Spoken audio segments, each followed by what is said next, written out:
All right, it seems like we've got a bunch of people in, so we'll go ahead and get started. So thank you guys for joining me for talking about tour routing today.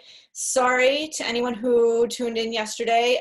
We've made a change to the workshops. We're only going to do Tuesdays and Thursdays, and my apologies for the short notice on the Monday workshop being canceled.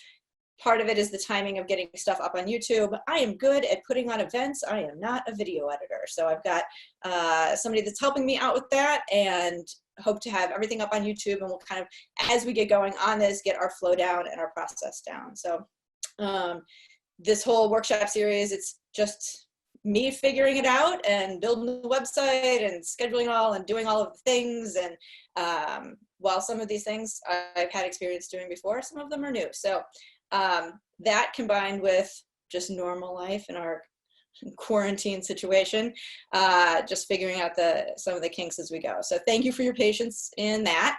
It is happening, and when that YouTube is up, I will be sure to let everybody know, because I would love all of your likes and shares and follows, and please tell people about it. That would be wonderful if you find value in it. Hopefully you want to pass that along to some other people. So that will be happening soon. This Thursday, we will have our second part on routing, which will be more of a conversation discussion. So I'll have a few guests on that live the routing in their day-to-day work. So once we've kind of gotten the foundation and the groundwork laid in our kind of classroom lecture style workshop today, we'll be able to have a more thorough, deeper conversation with an agent and tour director, talent buyer person. So all of those details I will get out there soon. So that will be on Thursday. So we're going to dive into the presentation. So I'm going to share my screen, which I know is, for me, the most stressful part is making sure that all of this is lined up the way I want you to see it, and so I can still see the chat, and it takes me a second to get that sorted out.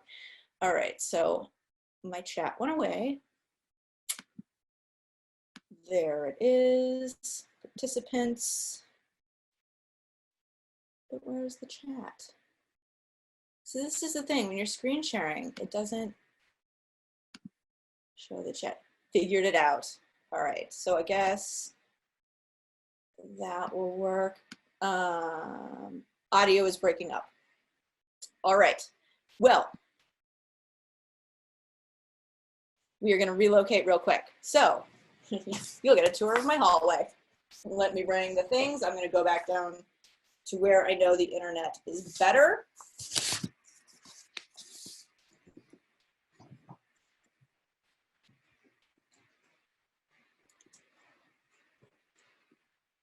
Thanks for your patience. One of the fun things about this workshop is it's very like normal life, like you're in my house with me, right? So I appreciate your patience in our relocating here. Hopefully the audio is better here.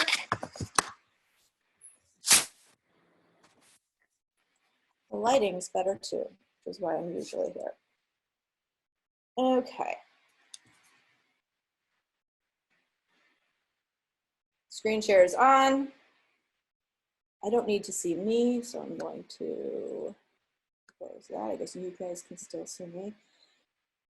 All right, so tour routing, diving right in. The most common comments that I get or see from people when we're out on the road is people are like, who routed this thing? Just like, it's like we threw darts at a map. Like, this doesn't make any sense. So I think that it's really helpful for anybody that works on a tour to kind of have an understanding of what goes into this getting put together. It will hopefully alleviate some questions on the things that don't appear to make sense when you're just kind of just looking at a map. So starting on the tour routing, the first thing we always want to look at when we're at the beginning of putting a tour together is, what are the artist's requirements? So there's no point in diving into routing anything or looking at the order you want to put cities in or any of that until you understand what your artist is willing and capable of doing. If you dive into something without having this groundwork laid, then you're probably just going to go back and have to revise some things. So sometimes artists only want to play a certain number of shows in a row. This might be because their voice lets them only sing a certain number of days in a row. They might have health reasons or just whatever desires they have, but there might be some reasons why an artist would only want to have a particular number of shows in a row. Artists might only want to travel a certain number of miles per day. So we'll talk about like the actual logistics of getting from point A to point B and the number of miles in a little bit, but there might be some reasons why an artist has decided that they only want to go a certain number of miles overnight. So once I was running a tour for an artist that did not like to sleep on their tour bus, which I love sleeping on a tour bus. It's like the comfiest, like dark, rumbly engine noises, like the best sleep is sleeping on a tour bus.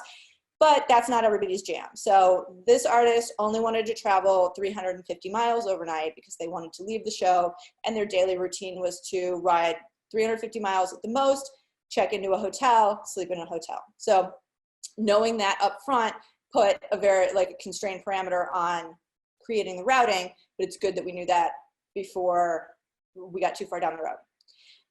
Artists might have some religious or other reasons that they are not going to play on certain days. So Mormons typically won't play shows on Sundays. And there might be other religious reasons that there are certain days of the week that the artist wouldn't perform. So beyond this, there might be some other artist-specific requirements. So really talking to your artist and understanding what are they capable and willing to do is the first thing that get a really good handle on before you dive any further into the routing. So some general guidelines. Ideally, you want to avoid backtracking. You want the most efficient route from point A to point B to point C. Distance is money. So every mile that you drive costs money in fuel. Buses and trucks, you can, and these numbers are from a couple of years ago, so it's not like I looked up accurate gas prices today, but an estimate is about 90 cents a mile for buses and trucks. Bandwagons, I'm guessing, and we'll talk about what those are in a little bit, I'm guessing about 65 cents per mile. If you're driving a van, you got about 45 cents per mile.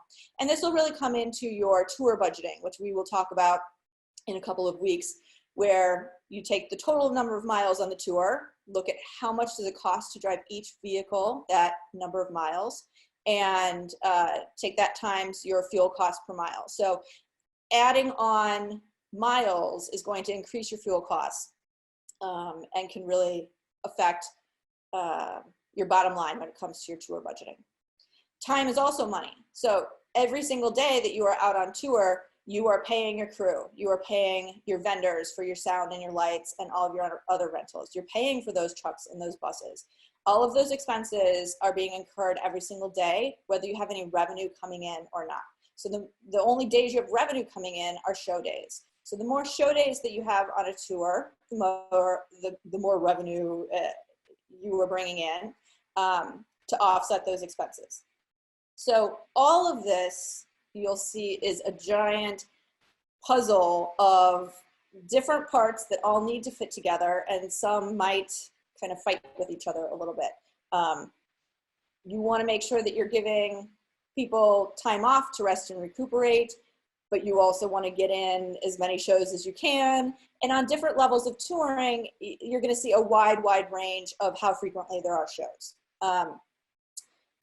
If you are doing larger shows, arena and stadium tours, you're maybe going to have a longer production time to do the load in and all the setup. So you might have fewer shows. You also have more revenue coming in with those larger shows. So it's more feasible to take days off. If you're doing a smaller club tour and you're in a van and you are really like trying to cut costs, you're going to have as many shows as possible. Because every day that you're not playing, you're spending money not making money. So you should factor those things in, and then also allow extra time for doing press or any international border crossings. You want to make sure that for your show to get on stage when it's going to get on, you've planned to have some buffer time for any issues at the border. Understanding what your fans are interested in and willing to spend money and time to go to, and when is important. So avoiding shows on Mondays. This is not a hard and fast rule. Obviously, lots of shows happen on Mondays, but in most people's minds, it is a little bit different than a Sunday or a Tuesday or a Wednesday. It seems like it should be the same. It's still a school night, but Monday feels to people like the day that you kind of hang out at home and chill at home. So if you can avoid shows on Mondays, that's usually a good strategy. But sometimes it doesn't work out and you need to do a show on a Monday. It's not the end of the world. Avoid taking days off on weekends. Obviously, everybody likes to go out on Saturdays, Fridays. Those are really good nights to make sure that you are have a show booked.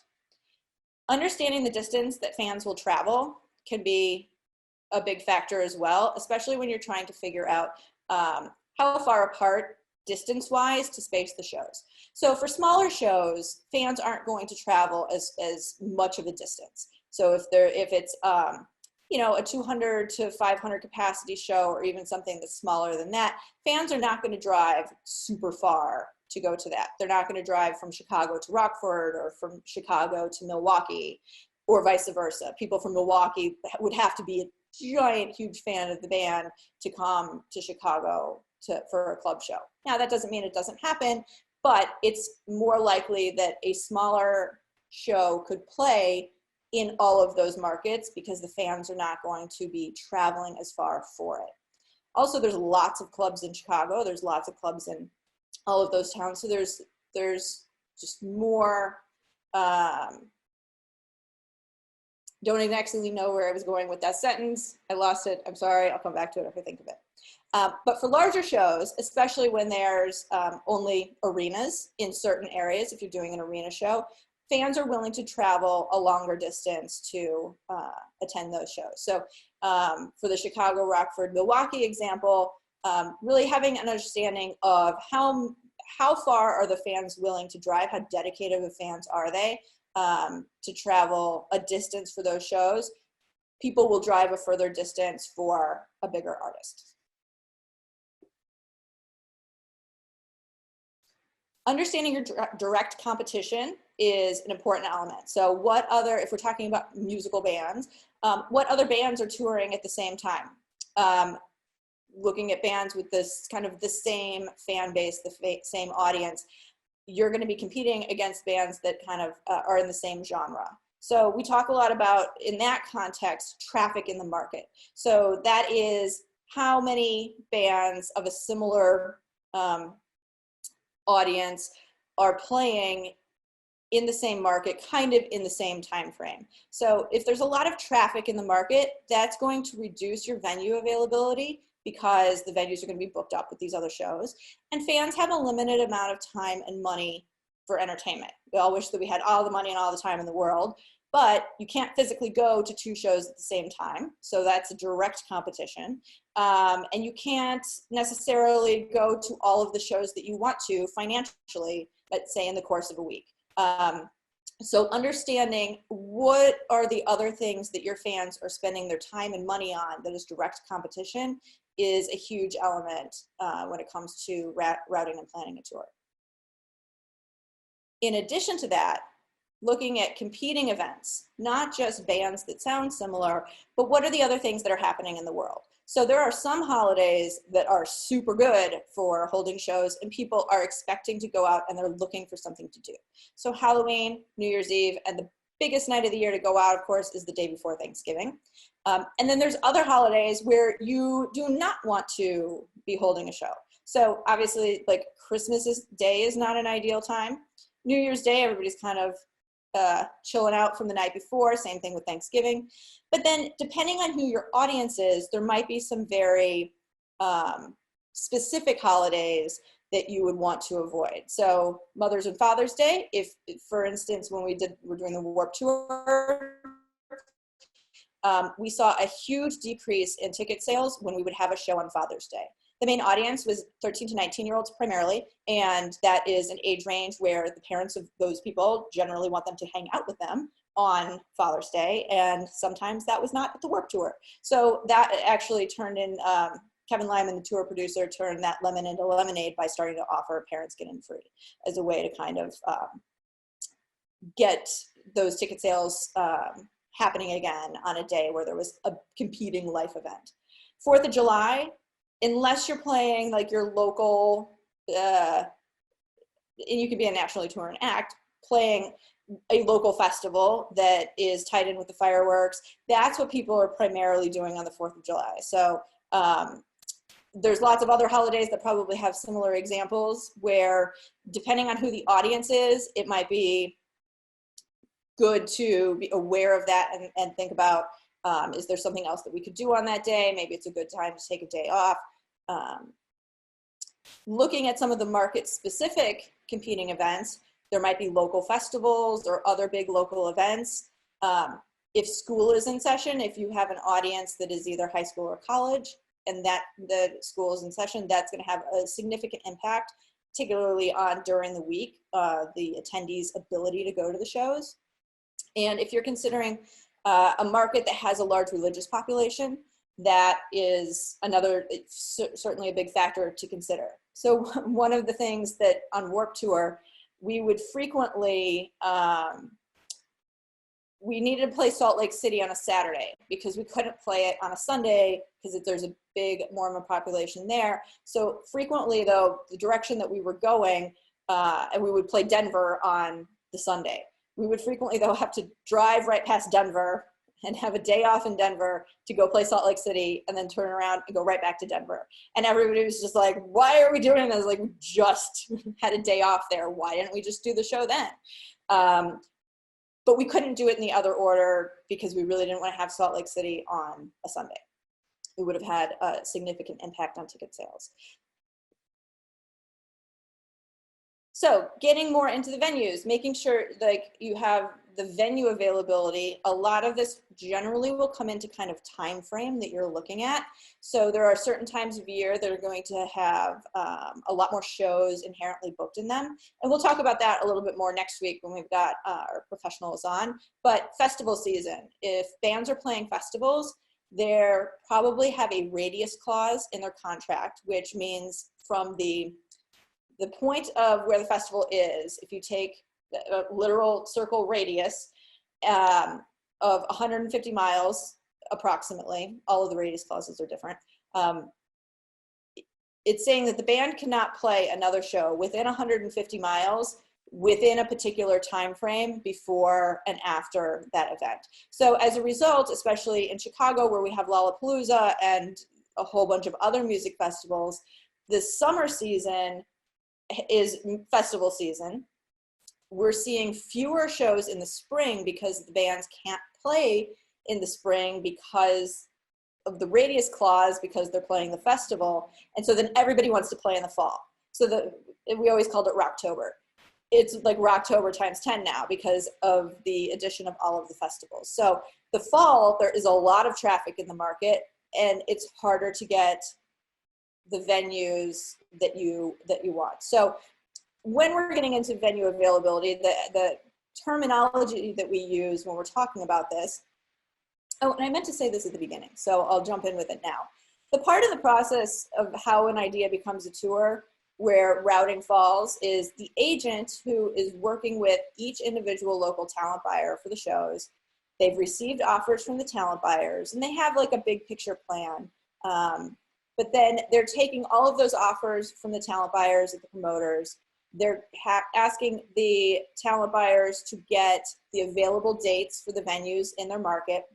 And they're pulling all of these things together to put together the routing in the order that makes the most sense. So when they are first talking to the talent buyer, they're going to ask for the avails. The way they might say it is, can you get the avails for the United Center and hold all of the dates in the first 2 weeks of May?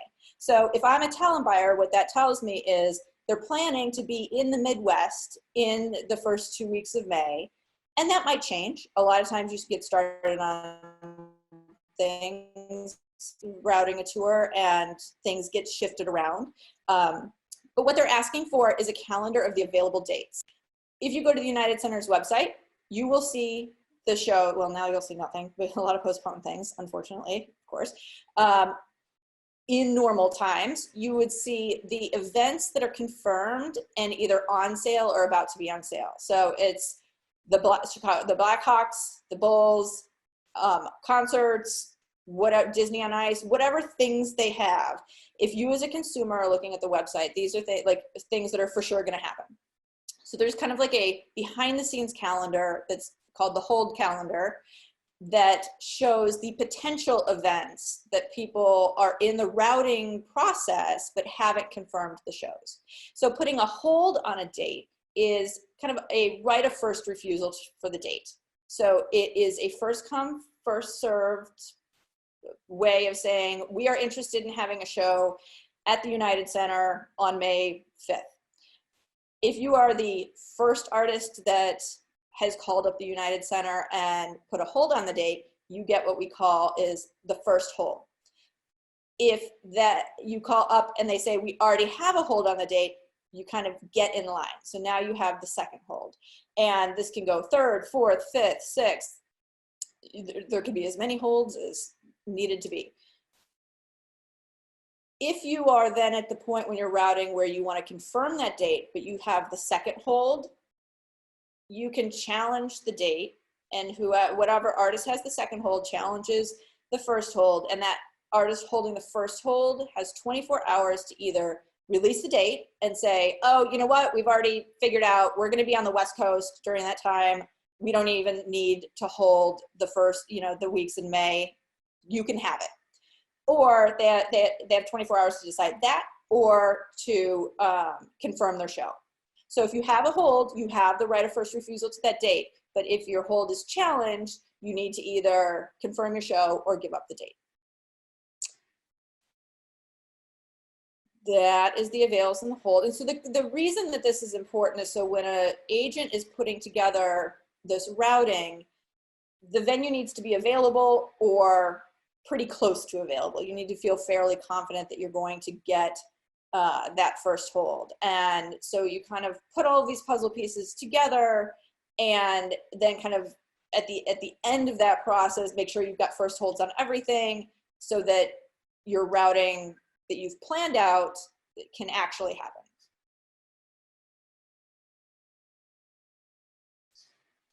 So looking then at some considerations when you are routing a bus tour.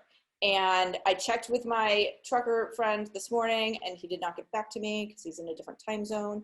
I'm gonna guess why.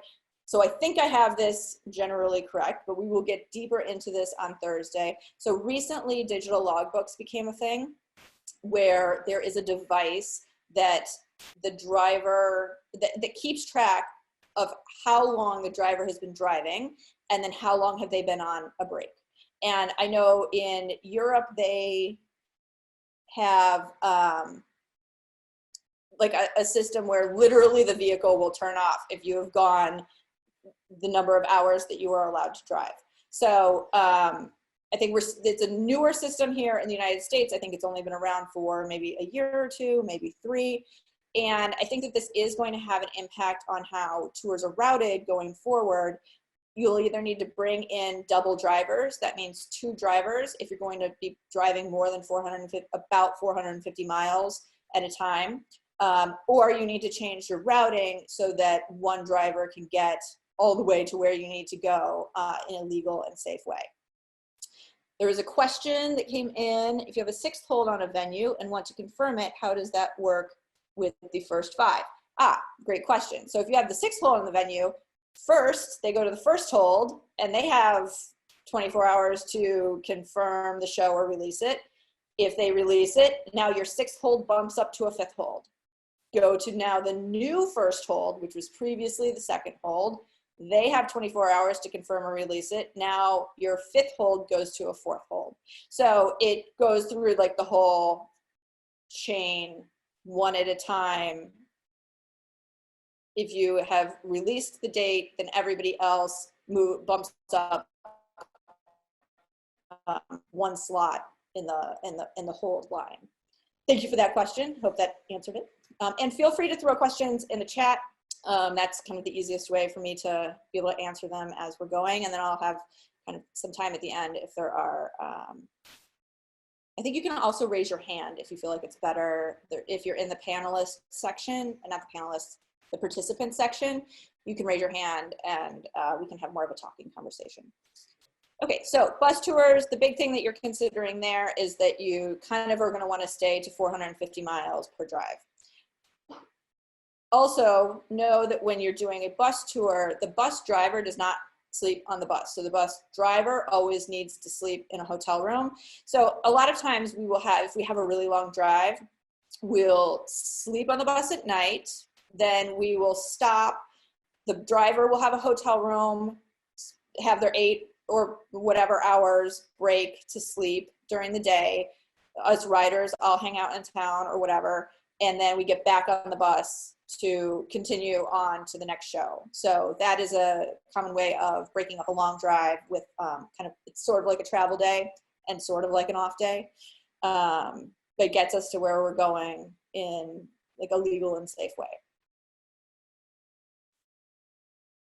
For van tours, so we're kind of assuming with a van tour, it's an artist that does not have a ton of additional crew on the road with them.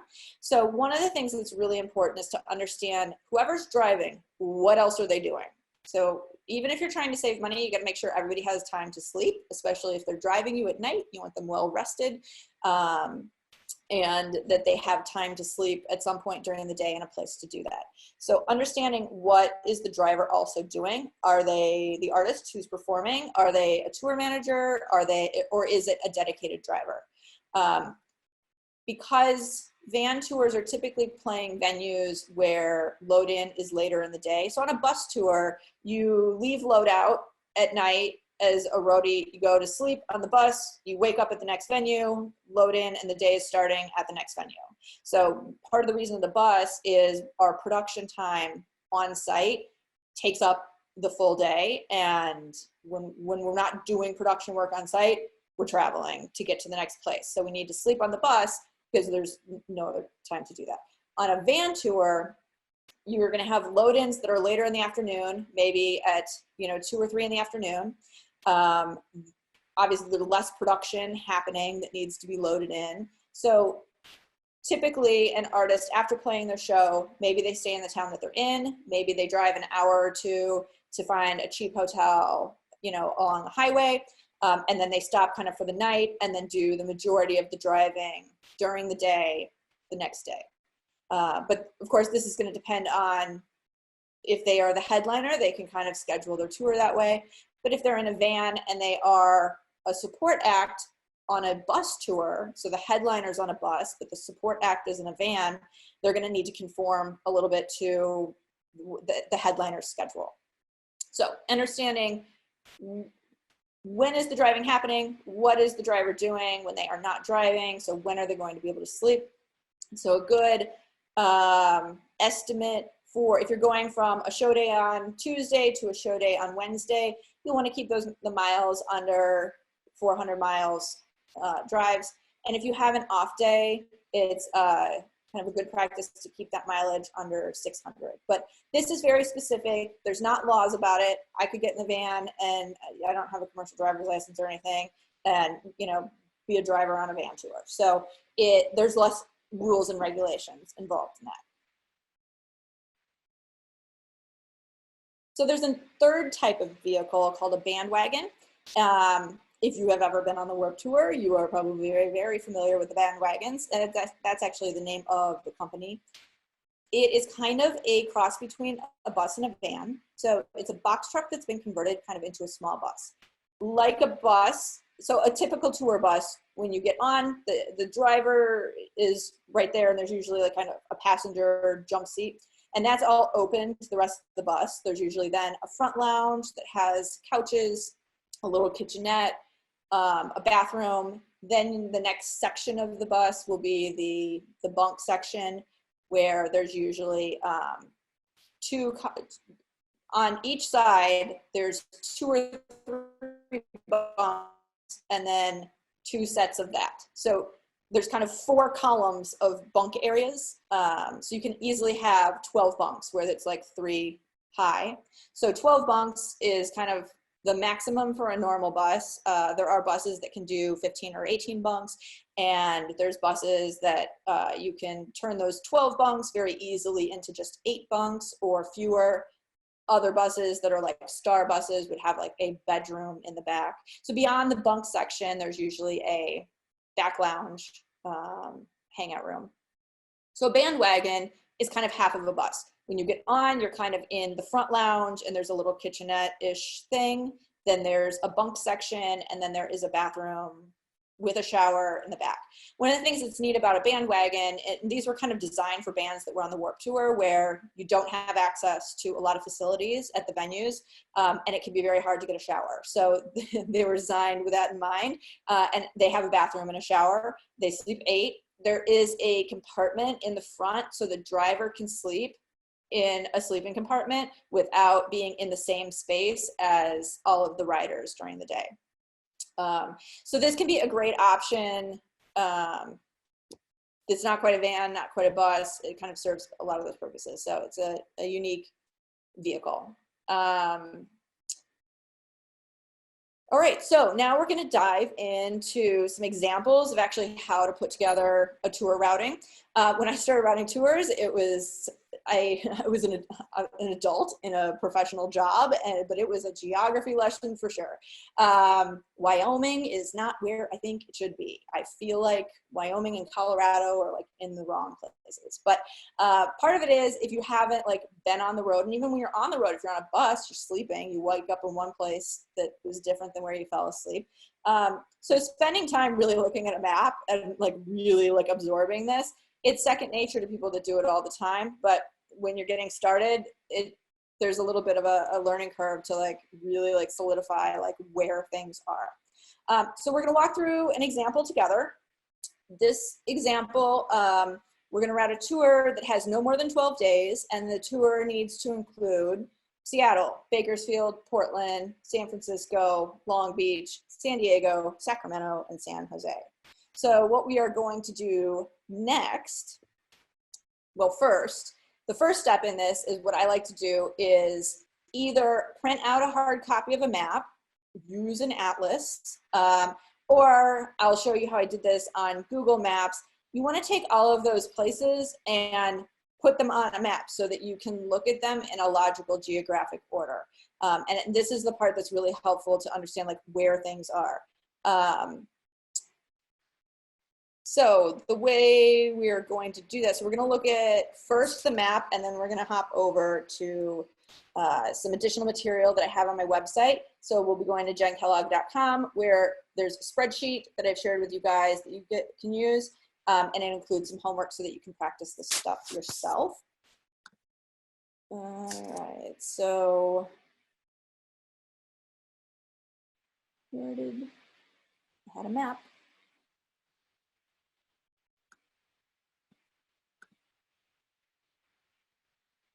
Okay, so I use Google Maps. Any map program is probably fine.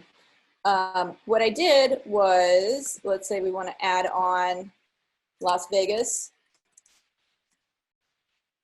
I just click on Las Vegas. It takes me to that city. I hit save, and I have a list saved called routing examples. So I've saved that to routing examples. I can then go in the menu and look at your places, go to saved, go to my routing example, list, collapse that for a second. This is added on to that list. So for these examples, I'm just using the estimation of, I can see that my internet connection was on, being able to see all of the cities that we are looking at, routing kind of in order. So looking at this, I know I'm going to either want to start in Seattle and work my way south, or I'm going to want to start in San Diego and work my way north. Now I added on Las Vegas just for an example, but that's not going to be part of a routing. So next, I want to click over to jenkellogg.com, scroll on down to, right now it's in upcoming workshops, but as soon as this is over, it will be down here in past workshops. So you will go click on the item that will soon be in past workshops, routing, and it will show you on here. So I have the second thing is a comparison that actually Bandwagon put together. So I did not personally verify it, but it seems like it's reasonable. So it'll give you kind of a cost comparison between a van and a Bandwagon and a bus. And I am not sponsored by Bandwagon, and I'm not encouraging anybody to do anything specific, but I think that it's an interesting cost comparison on what those three transportation methods can cost. It is important to note on there that they're not taking into consideration the difference in prices of fuel. So that is something that's going to affect the bottom line of a van versus a Bandwagon versus a bus. That's not on that calculation. But anyway, nice little reference thing. So on here we will have, oh, and I did put on here a link to this presentation material. So if you want to go back and reference that, you'll be able to click through that. And this is also where I will have a link to the YouTube video once it's edited and posted. Okay, so practice what you've learned with this homework. So I want you to click on that homework button. It's going to take you over to a Google spreadsheet. You'll see down at the, oh, I can now see my history. Great, I understand. Thanks for telling me that. All right, so you can see that there's a bunch of tabs in the spreadsheet. There is a template. So it's just a simple template. You can add on other columns as needed. So usually when I see this coming from an agency, it will also have the venue name on it. It will have what is the deal that is for that day, what is the capacity for that venue. So if you're really doing this as an agent, you're gonna have some additional information that you wanna have added on while you're looking at it. But this, at least for this assignment, and I put this in quotes because I do not want you sending me your homework assignments. I mean, you can if you want, but that's not what I'm intending. I'm intending that you work on it yourself and get out of it what you want to get out of it. So there's no need to send it to me. So for what we're doing here, this is kind of the information that we want to look at. So how many days are we on the road? That's why I have the day number, the day being Monday, Tuesday, Wednesday, date being May 11th, city and state, and then how many miles to get to that venue. So when you are working on this yourself, if you go down to the, you'll want to save this file as your own file, so save a copy. If you hit Control and the tab, you can duplicate this sheet, and then you can rename that sheet whatever you want to rename it. So that is why I've created you a template that you can duplicate and then use more than once. So first I'll just show you an example. This was a tour that I was on. So this is some real life routing. It started on a Saturday in Florida. It worked up through Florida, Georgia, Mississippi, a lot of kind of southern stuff, then over on the coast. And you can just see on this the format of the miles too. If there's an off day, we keep that date on there because it's still a day that exists, and we just write off or off day. And then I've also totaled up the total tour miles, which will then help you when you're doing tour budgeting. You'll want to have an understanding of what your total tour miles are. Like we said, the fuel cost is very affected by how many miles you're driving. So the example that we are going to walk through from the presentation, I've started with a blank template, and what I've done over here is just take the cities that were listed and just put them in here so that you don't have to see my okay but not great typos by typing in myself. Okay, so we pulled up the map and we plotted out all of the cities that we want to hit, and we saw that we wanted to start with Seattle first. So I'm going to take Seattle and I'm going to go put it over in the day one spot. Next, it makes sense to go to Portland. So I'm going to move Portland over to day two, and I've Googled this, and it is 174 miles from Seattle to Portland. So I'm going to put that in the miles too. The next place that makes sense to go is Sacramento, but Sacramento is 578 miles. So that is more than our 450 miles, and that is a long drive. So we're going to want to plan to take a day off before getting to Bakersfield. I'm sorry, did I say I brought Bakersfield over because it was at the top, but I meant to get Sacramento. So we're going to want to make sure we take a day off before we get to Sacramento because it's 578 miles. So what I'm going to do first is look at just, is anything over 450 miles and build some buffer in. And then I'm going to go back and shift around some dates. We got a question. Would you spend your off day in the current city or the future city? Well, that kind of depends on what works for everybody. And I'm going to make a note to talk about off days after we get through this. Days where? Because as a roadie, I have opinions on that. After Sacramento, we should go to San Francisco. It is 88 miles. So we could do that overnight if we needed to. Next is San Jose, which for a big arena tour, you might not do Sacramento, San Jose, and San Francisco. They're all kind of close together. So this is only 50 miles away. But if you were doing a smaller club tour where people are not going to drive 50 miles to go see a show, you might be able to, you could hit all three of these markets. After San Jose, let's head to Bakersfield, which is 241 miles. Next to Long Beach. One of the funniest things that I worked on in my career was a Star Trek exhibit that was in the Queen Mary Dome, and I got to live on the Queen Mary for 2 months. That was a trip. Which is in Long Beach. All right, so 135 miles to Long Beach. And finally, we will end in San Diego, which is 112 miles to get there. So we had 12 days to do this tour, and we probably don't want to have 6 shows in a row. So, but the first thing that I want to look at is we know we have to have an off day here. So let's go ahead and assume that that is a Monday. That would make Portland on a Sunday, Seattle on a Saturday. And if you're making a list like this, it knows that these are days of the week.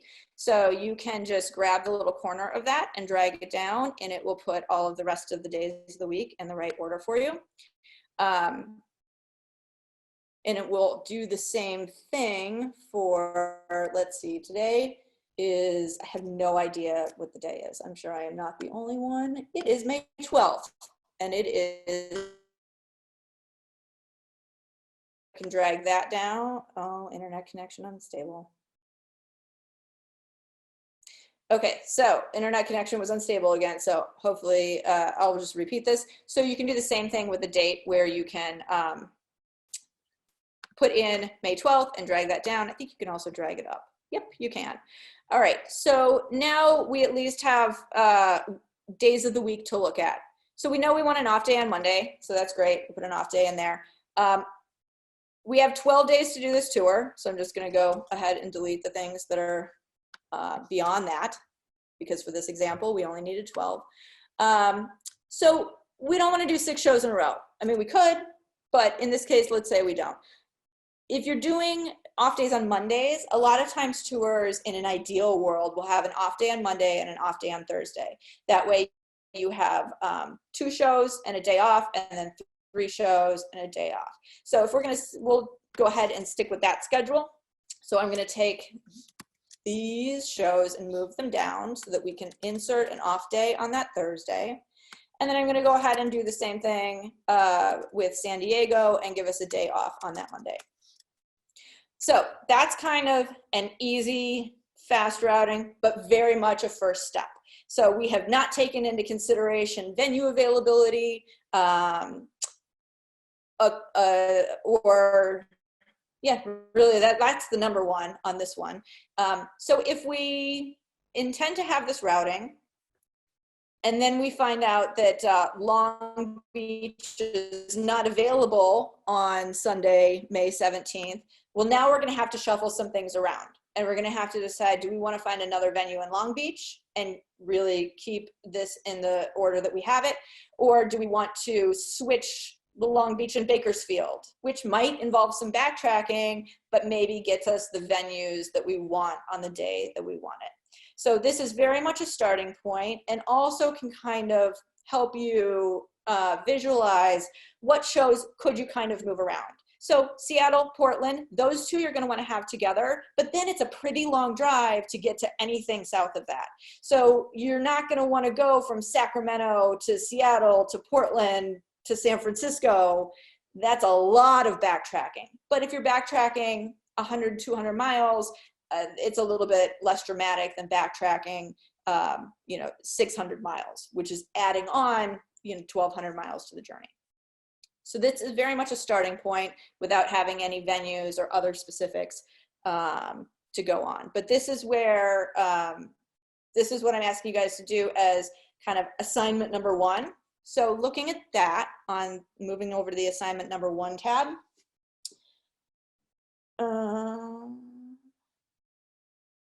right, I am on track on my schedule of what we were doing. All right, so for this assignment, I've got 18 cities for you to route. There are some rules to follow. So this tour has to be 21 total days on tour, which means you're going to have 3 days off. No more than 5 shows in a row. Your drives should be under 450 miles from market to market, approximately. You want to avoid having shows on Mondays, like we discussed, but that's not always going to work out perfectly when you've got these other rules. And you want to avoid taking days off on Saturdays. So if you can attempt this routing with those rules, I know that it works because I've done this assignment for my class that I teach at Columbia for like 14 semesters, and it is a puzzle and it can be tricky, but it does work. You might not be able to avoid all Monday shows, or you might not be able to avoid taking off Saturdays, but you should be able to make this work with the parameters provided. So recap on how to go about this. First, plot out all of those markets on a map, either print it out by hand and mark the cities, or use that Google Maps feature where you're saving each market to a map so that you can visually see the order to do stuff in. Next, so determine the order that makes sense. And then you want to line up some of those key markets with the days of the week or the off days, or just kind of look at what makes sense geographically, and then start aligning that with what days of the week would you want to be in particular cities. This routing does not take into account the timing, the venue availability, or any other competing events. So it's just a practice starting point. So that's one assignment. The second assignment adds in a little bit more. So we're going to do a shorter time period. Your artist must play the following 8 markets. So there are 8 markets that you have to play. It's an arena tour. And what I have, the first show is definitely on October 11th of 2019. And the last show is on October 24th of 2019. So you're going to have a fair amount of days off in that. So I want you to know that I actually went and found an actual tour that actually happened and created this based on that. So if you want to figure out the answer, go looking, you'll figure it out when you go looking for it. But also, you should know that so that you don't go looking for it if you want to really try to figure it out for yourself first. So what I've done is look at the venue availability. And this is not, these were the confirmed events. So anything that's NA is that it's not available on that date. So Atlanta, Georgia, State Farm Arena, it's not available on Friday, October 11th. It's not available on the 12th. But any day that doesn't have anything in it, it is available on that day. So I took our actual tour and I deleted out their actual shows so that you can try to figure out where it goes. So these are the markets that you need to play these venues, and you need to make sure that the shows are happening on a date that's available. So this is confirmed shows. This is not taking into account that hold calendar or the avails calendar. So give this one a shot also, and it has a little bit more of that real world element of having to maneuver around dates not being available in certain venues. So those that we talked about the homework. Yeah, so questions, and oh, we wanted to talk about off days, where to take the off days. So typically, when we get, as the roadie, when we get the tour routing, the first thing we are looking at is where do we have days off? And when I first went on tour, so the first tour that I routed was a Bob Dylan, Willie Nelson tour in minor league baseball parks. So the routing process on that was a little bit different because these were venues that had never had concerts before and didn't have anything else going on other than baseball games. So we were able to take the baseball schedules, which we would get like a book that would have like the schedule for the year. I feel like we didn't look it up on the internet. I feel like we like ordered a book and it had like the whole schedule like from Amazon. So we would just look at when are there baseball games and when aren't there, and go for the routing from there. We'd come up with something that was ideal. And then I had to call up the baseball park and sell them on the idea of having a concert. So sometimes they'd be like, nope, we're not really interested in having a concert. And I'm like, okay, well, hopefully I can find a baseball park that is nearby that is interested in having a concert, because that date was going to work really well in that area. When we were doing that tour, it's when I was at Jam Productions, and it was the first time like a bunch of us from Jam went out on a tour bus. And I remember the production manager from Bob Dylan telling us, or like saying like, you guys have off days, and like you're like on the side of a highway, like in a Hampton Inn, there's like nothing around. And that was just how like our normal travel was when we were flying to cover a show, when we were not on a tour bus. And it made me realize once I did other tours that having off days where your crew has stuff to do and is able to easily take care of their life business, do their laundry, go for a run. We don't have cars, so can you like walk to the hotel? Should, it'd be ideal if it had room service or a restaurant. Most people on tour are happy if it has a bar. But having some stuff nearby to be able to walk to is huge. So from a roadie perspective, a city is the best place for a day off. Even if that means there's no bus parking and we have to get off the bus and the bus goes and parks somewhere else. Most people are pretty jazzed about having a day off in a city where there's like actual stuff to do. You get to do touristy stuff. A lot of tours are also pretty cool with parking by a mall because there's things there. People can go shopping, they can get their food, they can do there's things to do that are all kind of close together. I really appreciate that one of the things that I've been able to do while touring is see things that I would not have otherwise gone out of my way for. So Mount Rushmore, Niagara Falls, Graceland, I am going to stuff on my off days, especially when it's inconveniently located and you don't know when you ever might get there again. So that's something that I really try to take advantage of, is planning my off days to have downtime, but also see the local stuff, get a little bit of the local culture, go to the good like farm to table restaurants, and like see the touristy tour stuff. So my recommendation is, when you are routing tours, if you are in the position to do that, living a tour is really different than routing it on a piece of paper. So living that tour, it's going to have a big impact on everybody's like enjoyment and mental health. If, especially if you've had 6 shows in a row, you want that off day to be whatever you want it to be. And that's going to be different for everybody. Some people want to spend lots of time with other people. Some people want to be alone in their hotel room and not interact with any other humans. So having a feel for who's out on the road, who's on your crew, that's going to have an impact. And of course, what can you afford? So cheaper hotels or more expensive hotel, like those are decisions that are going to go into where do you have a day off.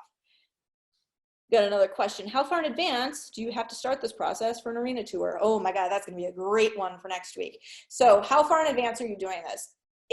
I can't give you a good answer because it has changed a lot since I was on the channel prime side, but it is getting further and further and further out. So there's a couple of reasons for that when it comes to an arena tour.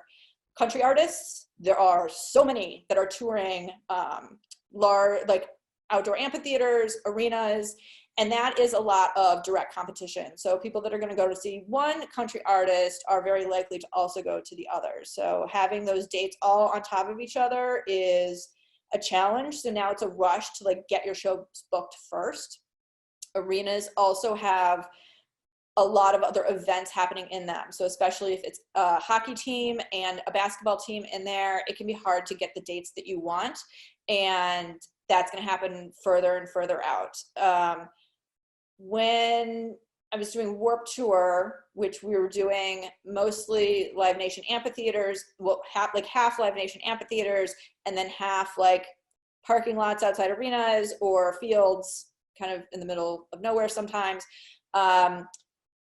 That we were, during the tour, they would already be working on the next year's tour. So at least a year, if not more, in advance, is kind of when the stuff is happening time-wise. But we will definitely ask our agent and our venue people about that next week, because I do think that that has kind of changed a little bit.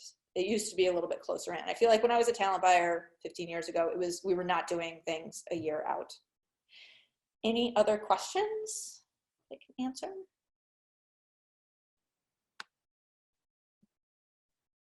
No?